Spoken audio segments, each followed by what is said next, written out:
Hello, everyone. John Doyle from OptixEQ alongside Donald Harris. Hey, Donald, how you doing? How's everything going? Fantastic. Just enjoying this 95-degree heat in Kentucky, trying not to freaking melt. It's great that we have you on. For all the folks that know Donald, he's a clocker by trade, professional horse player, and also he is responsible for optics notes for Kentucky for us. So we thought we'd bring him in, and we wanted to go over the Stephen Foster big weekend closing. Is this closing weekend, I guess, at Churchill? Is this the last day or Sunday? I think so. Yeah. And they may go through the 4th, actually, now that I think about it. They may go through Monday because of the holiday. But this is the big weekend. You got the Stevens Foster. And I think we'll have a little time, Donald, because it's kind of a short field. We'll flip over and do the Fleur de Lis, the big filly race. It's kind of equivalent. It's only 5 horses in the race, but it's kind of interesting, right? It's kind of a... Yeah, I agree. From most short fields, I'm just quickly turning the page. But that one, there's some nuance involved. Absolutely. Even this race, a little bit nuanced too. So what we'll do is go through we'll take a look at the plot, do some pace analysis, and then we'll dive in. We'll do a horse by horse. There's not that many horses. We can get through it quickly. And there's some things to look at. So I thought it'd be interesting. I'm going to get my telestrator here too, so I can mark things up as we go along. But you can see the plot fit is red. And I just think that's because the 2 and the 4 are kind of little, when we're talking about plot fit, a lot of people ask what that is. It's just basically, is our modeling to think what plots are more reliable than others. And what you always want to kind of see for the best plots is them to kind of line up on this line. And they do. So it's not that bad. It's just that the 2 is such an outlier. And I just think it's because he'd probably come out of races that are faster to the second call. Because we'll go through it in the form, Donald, but when I was looking at the horses that are going to be kind of the early pace types, the 1, 2, 3, and 5, I noticed the 1, Caddo River, and the 3, Olympiade, have been coming out of race shapes that are slow early. And so I think it's probably been exaggerating and helping them a little bit. But today they're going to have to face each other, so that dynamic may change. So any thoughts on the early pace? Yeah, I'm curious. I mean, it seems like we talk about this a few times I've been on, is how aggressive the riders will be out of the gate, because it's pretty much 1 and is it the 1 and the 2, and the 2 is probably the fastest horse. So I would think Saez is probably going to put the 2 in the lead. I think so, unless someone goes. I mean, the only thing is don't you think the 1's a little bit in the race to help the 6? I mean, that's a good point. I mean, I guess we'll wait to give my opinion on the 6 later. But Yeah. I actually, for some reason, I hadn't even considered that. But that's clearly a good possibility. Yeah. So I mean, to keep the 3 honest, like I said, I think the 3 has been coming out of softer paced races. I think this is going to be a different dynamic. I mean, and this is what people like get crazed from me, I bet you, because they're like, there's a low contention, the speed rating is medium contention, a low speed rating, and he's a boxing quadrant, he's a square quadrant 1, and you're telling me you think he might be a little bit vulnerable. It's just kind of, I think the 2 plot is a little bit, I think he's, like you said, I think he's the fastest. You see he's the highest on the second call. He comes out of faster races. Did you find it? Yeah. John, did you find it, just to go back to the plot, did you find it kind of interesting that I don't know, maybe I'm wrong, but when it comes to these handicap races with horses that have plenty of races under their belt, I'm surprised the plot fit is red, right? Most of the time, yes, the fit is solid for a race like this. It's just because this 2 is such an outlier, and I'm not really sure. I mean, like I said, I think he's come out of races. He's been in 1-turn races that have been fast early. I think he's been like in the Cigar Mile and the races at Belmont. And I just think compared to the other horses who are coming out of races that have been slower early, I think that's kind of affecting this a little bit. But like I said earlier, I think this is a relatively good plot. I just think that 2 being such an outlier, I think it turned it red. So I'm leaning that it's more reliable. I think this early pace, I think you're right. I think the 2 is the fastest. If the 1 and 3 go, I think the 2 could sit. I mean, he can do that, or he can be aggressive and go. It's all going to depend, right, on Luis Saez and how he's feeling. And how the horse gets out of the gate, I would imagine they'll take it by then, by how that works, to see who's going to be really aggressive. But yeah, I just think the 2 might be the early speed there, and that kind of leaves the 6 and the 5 and the 7 more kind of in a stalking position. You would think the 6 should sit a pretty good trip if he's ready. And I think when we get into his form, I'd like to get your opinion on how he's working, because he just laid a dud last time. I mean, I know the pace was fast in the Saudi Cup and he was kind of against the flow chasing it, but man, oh man, I mean, he was nowhere to be found late, and he just could not keep up. So just, I thought I would really love to hear your opinion on that. So let's get into it. I'm going to clear this now. Let's start with the 1 though. And it's kind of a little bit what I was talking about is, just his recent numbers are good. They're coming at a lower level. He's stretching out to a new distance. 2 of the last 3 races, he's got kind of perfect trips. He's been running B pluses though, so it indicates he might be able to make the next step up. This is a pretty big step up. And you just see here, Donald, most of his good races here have been very soft early. So very soft race shapes he's been running in. So I don't know what you think of him. I found the way they've managed this horse quite refreshing, because you can tell last year, or I should say last year, I think he was cut off. They had high hopes for him. The way he broke his maiden, then he came right back and won that Smarty Jones, and he did it the right way. And they put him straight into graded races, right? Yeah. And then he just didn't fire. He wasn't able to answer that call. And then when he came back off the layoff, they've been really patient with him in terms of it looks like they're just trying to get his confidence up. Yes. Because they haven't been aggressive in terms of trying to get him into a stakes race. And now all of a sudden, off a trio of, really easy wins where he was supposed to, I think he was heavily favored in all of them. I want to think he's got a legit shot here. I really do.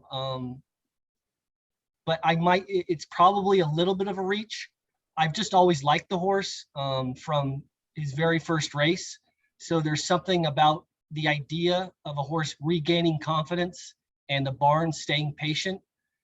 And there's some other horses in here that I think maybe are going to be overplayed for the wrong reasons. So that's kind of where I stand on the horse. I think there's possible value here. Okay. So you see him sitting off of maybe the 2 and the 1. I mean, 2 and the 3.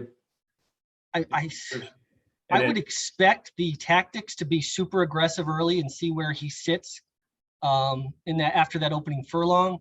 The 2, I believe, is naturally faster, but as long as he's aggressive, he should be able to get at least a decent stalking trip.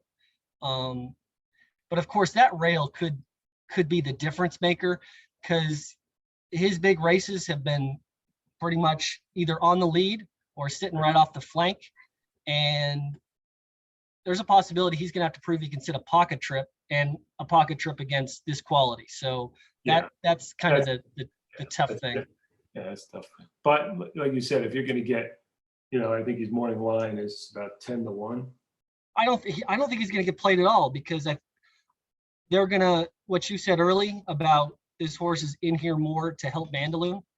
I think that's going to be probably the way people look at it. Yeah, it could be. It could be. You never know. The other thing is that his campaign of Oaklawn, I don't know, but this year, especially more so than even last year's, Oaklawn horses have not been really translating, in my opinion, elsewhere. I mean, those races have been really more. Yeah, it could be as simple as they brought him to Churchill. He really looked good winning. How's he looking in the morning? Have you seen him in the morning or heard about anything? No, these horses have been training at Churchill, Yeah. So I haven't really had a chance to see them train. Okay. All right. So hey, look, if you're so inclined, I put him right at the morning line, basically. I think. I mean, I might have put him 2 points higher. I mean, so if you like him, you're getting your 10 to 1, go for it. I just think he's okay, but I don't see value even at 10 to 1 for me. So this is the horse I like. And, you know, essentially, this is the race that really impressed me. And I know everyone's going to say, well, it was a New York State bred and stuff, but I'm telling you, I mean, he wowed me in this race. This was just a sensational race. You know how we are with giving A minuses, right? It's just rare. And do you hesitate the fact that it was over sloppy? No, not at all. Because the race before, the reason I was looking at this horse was because I looked at his Pennsylvania Derby. I don't know if you know that was a key race. That race came back, you know, I mean, it had, what's the not Chad Brown, the Speaker horse. What's this? Speaker's Corner. Speaker's Corner. I mean, this race was huge. I mean, a key race. So I was like, you know, they're going to put him in this race. I'm just curious to see how this thing, you know, if this horse is going to really air in this race. How good was that his Pennsylvania Derby? Because I thought it was a pretty good race. And I was like, whoa. You know, I was like, no, I wasn't worried about, you know, maybe the number you get concerned about, but not the performance. You know, because I wasn't even playing him on the number, you know, because I put that grade in even before the numbers came back. And I was like, boy, that confirmed it to me. So I just think he was sensational. Ran a really good race in the Cigar Mile. And then they kind of put him on the bench, came back. And I thought that was a good prep race for today. I just think that this horse, you know, especially if they're aggressive early, I think he could be just like he could get loose on these horses, or he can stalk. I think he's, you know, if he's ready to fire an improved effort, you know, on this 101, you just kind of know numbers wise, he could run a 108, 109 in this race, and I think he could win this race. And he's, I guess, 7-2 in the morning line. I put him at 5-2. John, did you have any opinion on this horse? You know, my relationship with this horse is not good, because if you look at his maiden win, yeah, the second start. So I was clocking at Belmont during that time. Right. And there was a horse I liked in the race. I really liked. And the horse ran out of his freaking mind, but he ran into this guy. And they just had this epic stretch battle, and this horse broke my freaking heart. Which is why I think that natural sprinter speed could prove the difference if he gets to the lead and gets into a comfort zone. I couldn't, you know, you know, you had mentioned that last race could prove to be a useful prep, and I can't argue. I just had expected more, because I didn't think that much of the field. So that kind of left me a tad bit sour. Okay. And also, you know, the fact that he ran that big when he broke his maiden, he was off a 239-day layoff. So I can't argue with someone who likes him just because of his natural speed. I'm kind of on the fence, I guess, with him. Okay, that's fair. Go on to number 3. Let me get my pencil out. 3. Okay, Olivier. He's done nothing wrong, right? But again, he like the one. Look at these races with the race shape, the early race shapes he's been dealing with. I just think he's been getting it soft, and that's my concern with him. But you know, I can't really knock anybody who likes him. He's another horse that, I mean, his best race was 9 furlongs, but it was at Fairgrounds, you know. But that was a really good race.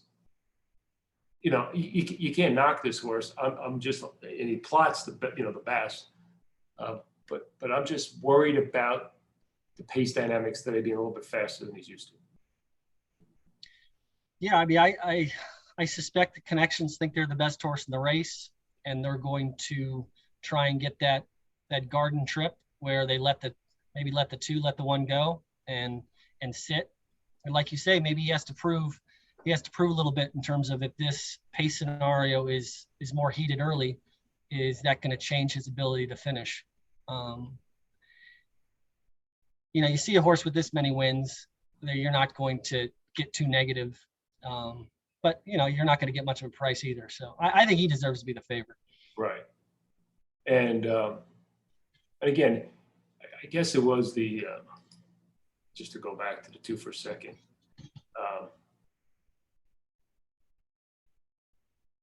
So this was ran in the muddy run in the Cigar Mile. This was 2021, right? What was this? Cigar Mile 2021. I mean, this horse beat him for what it's worth, right? In that race. That was a mile, it's a different kind of thing, but it goes to my point a little bit about probably the pace scenario in that race was a little bit more heated. And look what I put afterwards, it was a drop. So, you know, if I had to go heads up, I'm going 2, you know, better than the 3. So that's Right. my, yeah. Okay, the 4 Title Ready. I didn't give this horse much chance. Just looks too slow. I don't like the way he plots. You know, he plays a quadrant 4 circle. I can't make a case. You know, if someone could make a case for this horse, maybe getting into the trifecta, fine. But I'm not betting this horse to win. Yeah, I don't see the case to bet him as a serious win contender. If you want to use everyone in the superfecta, you can throw him in. I just can't see it. Yeah. The 5 is Proxy. Comes out of that same race, I guess, as the 2. The 2's, you know, prep race. Yeah, he ran a good race. I mean, I don't know. What was my thing with this horse? He was kind of neutral to me. The only thing, I guess, the big thing is that Saez ends up on the 2. I mean, for people. I was going to say, this is kind of one of those, as an owner, you love this horse because all he does is show up and run his race. I think he's maybe a notch below the best in here. So he would need certain things to fall perfect to get the win. But I definitely, if you play the tries, you got to use them. Yeah. In the 3rd hole. Here's the thing, you know. Okay, so I mean, it was interesting, right? Because Saez was on this. I just want to make sure I got the right Saez sometimes. Okay, so Saez was on this horse versus the 2 who he normally rides, and so you think that the 2 told him it was a prep because it seems like he's switched. I don't know what the dynamics there. I don't know what that was all about, right? So he was on this horse in the blame, and now he's back on the 2. So that I don't know. Maybe I'm overthinking it, but that was the other reason I was thinking maybe that was a prep for the 2. So we'll get him next time. You know, stay. Yeah, I mean that's also. I think it's probably a barn deal as well. I mean, if you have a choice to stay on a Pletcher horse that is as talented as the 2, you're going to choose that one, right? No, but last race they were both in the same race, and he was on this horse. So is that right? Yeah. So who was on the other one?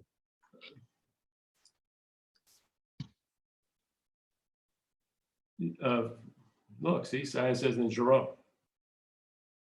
Interesting, right? I don't know. Sometimes you could overthink these things. Where is Mr. Flo in this race? He's on Mandolin.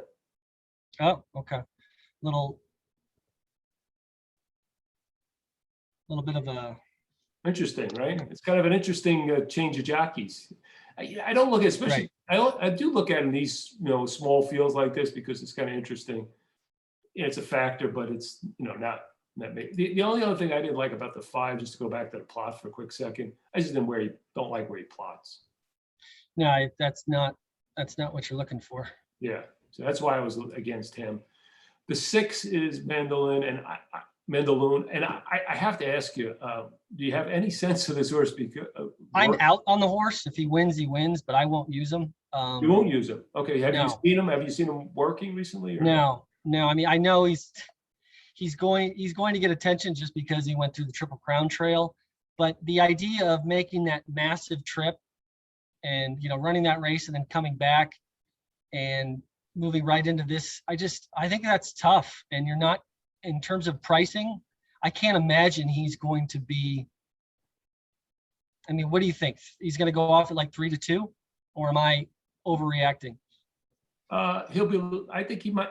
He's going to be the favorite. I think he'll be a little bit higher than that, though, just because of the bad race. And in fairness to the bad race, it was really a lively pace, and he was chased. Did you watch that race at all, or no? No. Okay, so it was a very lively pace, and they all fell back, and a long shot came and ran him down late. So the one thing you could say is maybe that race didn't take so much out of him because he didn't run for like the whole stretch drive. He wasn't eased, but he just he wasn't running. And if you go back to when he had a similar kind of really bad race, he was able to bounce back, between the Louisiana Derby and the Kentucky Derby. So, I mean, he had trouble in that one, but it was kind of the same thing. He couldn't keep up with the pace. Maybe this pace isn't as rough as it was. And, that was a big field. It was like almost like 15, 20 horses, I forgot, in the Saudi Cup. So that's the only thing. If he's who he is, I mean, he's got a huge class advantage, and he's got a huge numbers kind of advantage over most of this field. Oh, no doubt. No doubt. I think this is mostly for me, just fading a horse based on that Kentucky Derby run where he's going to get bet regardless. And, you just never know how these horses return from the trips overseas. Yeah, I agree. And obviously if he wins, I'm not going to be like, oh my God, talented horse. I just, in terms of the pricing, I'm going to, You're taking a stand against. Look elsewhere. Okay. Yeah. All right. So that leaves us with the number 7, Last Samurai. This horse looked like he might have, peaked for me in the last race. Again, it's an Oaklawn race. I just been downgrading a lot of those Oaklawn races. I don't see him kind of moving forward off the return because he kind of got a trip in that race. And the last time he kind of ran a similar, triple-digit optics fig, he kind of regressed. So I'm just kind of saying, maybe that's the same thing. Now he's gotten more rest this time. Maybe that's what he needed. I don't know. I don't know. What's your feel on this horse? I have no feel, which means I can't use him. The other thing is, it's a really surprising barn change, right? It goes from Stewart to Lucas. Maybe he's, like they had a poker game or something. I don't know. Is that a weird change? I mean, because the horse wins by 4 lengths and it doesn't change ownership and goes from Stewart to Lucas. Did Stewart get some kind of suspension or something? Yeah, I don't know, because Lucas picked up, I can't think of the horse's name right off the top of my head. Because I know Lucas, I don't know if it was Stewart who he picked up a horse off of, but Lucas picked up another horse that's kind of nice. I wonder if it was also a Dallas trainee. Sorry, my brain is drawing a blank. No. So, I mean, so for me, if I'm looking at this race, if I can get 3-1 on the 2, that'd be my horse. I'd probably be betting him in doubles or something if I can find something in the, races 11 or 9 or pick 3 or something like that. But I'm pretty much, that's the way I'm going to go in this race. How about you? What you're thinking? You've kind of, I like your take on the 2. So I think for me, it's the 2 best horses in the race are the 2 and the 3. And I still want to make a case for the 1 sneaking in there, but it's just that rail just kind of messes with that possibility. So if he's one of those horses that floats up well above his morning line, I would tiptoe into the exotics with him. But With for me, what? I just with the 1. Yeah. But for me, you like him. I would say, if he's 10-1, that's good, right? I mean, that 10-1 or above, that you would be probably using, right, if in the exotics, if that's where he kind of landed. yeah, I guess that's fair. I guess I'm just looking at the 2 and the 3 as the 2 best horses. The 6, obviously, I just don't know. I mean, if he's ready, I guess you'd say he's the horse to beat. I tell you, the other thing I would consider, is I would consider trying to beat the 3 for me. Yeah, well, I mean, like you said, if you're of the belief that he's simply been sitting these soft early paces, which allows him to finish, then he's probably an easy toss. Yeah. And, it all depends on how much money goes on the 6, but, maybe the 6, or maybe maybe the 1 and the 7, just as underneath, like you said, exotics, something. So maybe a 2 over 6-1-7 or something, 2 over 6 and then 1-7, something like that. Something I'd be considering to try. But to follow up about the Lucas and Stewart, there's a horse running today in race 7 called Lansdowne. Yeah. He's a former Dallas Stewart. He's coming off the layoff and he's showing up for Lucas. So Something must have happened there. Yeah, something must have happened. All right, so that's the Stephen Foster. I think that's pretty good analysis. And we're going to switch to a really kind of tricky race, the Fleur de Leu. And this is kind of, I guess, the female version of the Stephen Foster on this day, right?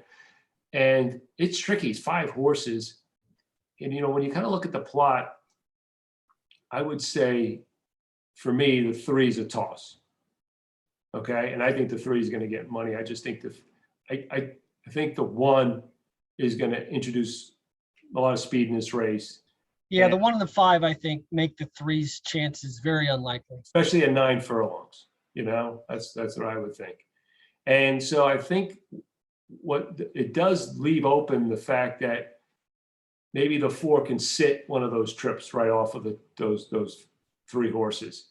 And then, you know, the 2 is also a possibility, but I think that horse is not as good as these horses. I know he won. We'll get into the form here, but, you know, he beat some of these horses with kind of a similar trip, right? He came from off the pace. Yeah, that was a weird race. Yeah. So I think the 4 can sit a trip, you know. I just think, I'm going to ask you a question because when I looked at your notes for that race, I just changed them about 2 hours ago. Okay. Let's go to it then, right? Let's go to the horses here. This takes a pain in the neck. Remove this. You don't see this, but things get in my way. When I looked at the notes, I said, "What was I trying to say here?" Is that English? So let's start with the 1, right? Because he's the other pace horse in this race. And he's kind of a new shooter to these horses to some extent. This is a horse that's kind of on the improve, and you know, but it's kind of the first time in this kind of company. But I don't know if you saw that race. This horse has showed some serious speed. Now he got an A-. I think, you know, she ran a huge number. I mean, huge. I mean, nothing compared. Like, so typically I see these horses and I like bounce to the moon, right? Yeah, but I watched her. I mean, like, oh my goodness. I mean, she definitely showed tremendous speed and really like without much work on it. I mean, she just looked like she looks like she has a high cruising speed. And that was the first time I seen her run because, you know, I didn't, I don't know, my paths haven't crossed her from a notes perspective. You may know more. Does she have a high cruising? Because she looked it in that Plumbico race. It's a good question. I'm kind of looking at her progression since she came off that layoff at the fairgrounds. Where was that? Looks like she rushed up, got in a speed duel, and it didn't bother the barn none because they just threw her straight into Grade 3 company. I know that trip was really nice.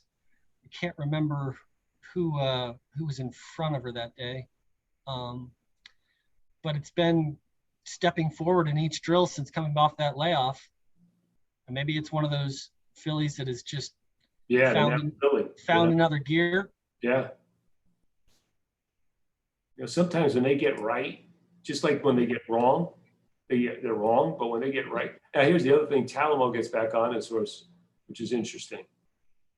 But man, I tell you, I you know, it was a Grade 3. I don't know who she beat in that day, but still, the way she did it just tells me she's going to have impact here. You know, from a pace perspective.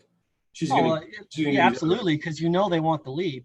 Yeah. So I'd have to think they're going to dare the 5 to challenge early because the 5 wants to lead too. So. But the 5 could sit, right? Let's go to the 5.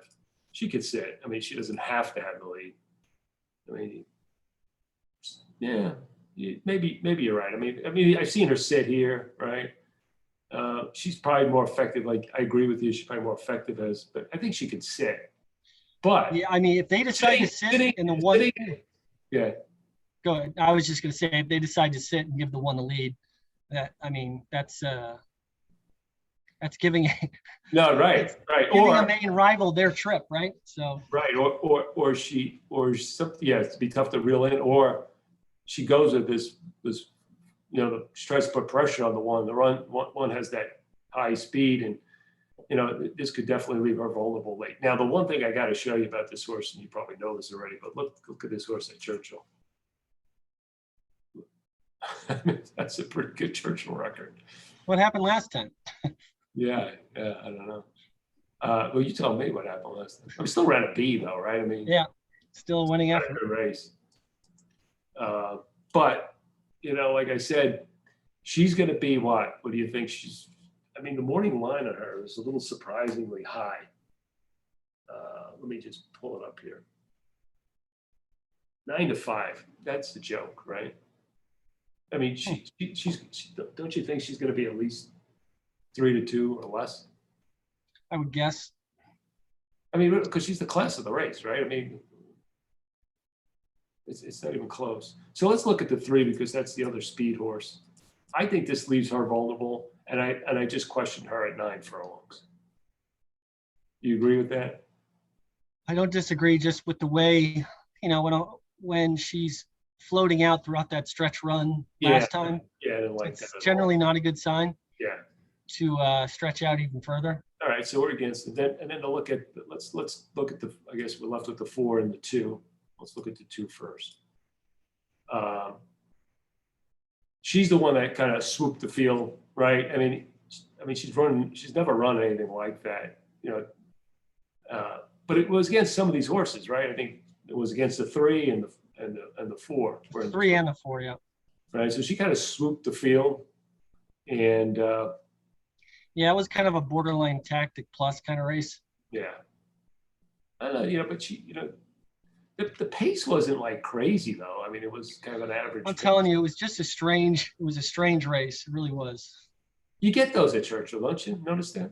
Yeah, every now and then.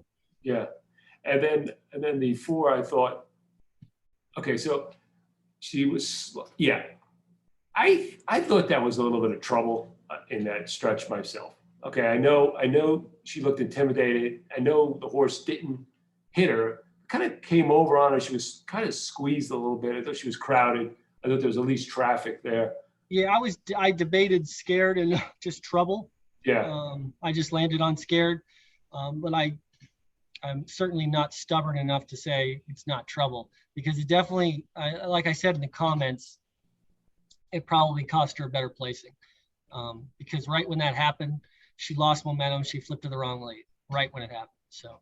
Yeah, the only thing about her is like she only went 9 furlongs once, and it was in the Kentucky Oaks here, and she didn't run that well. I just won't hold that one race against her, but you know, that's another question mark to me.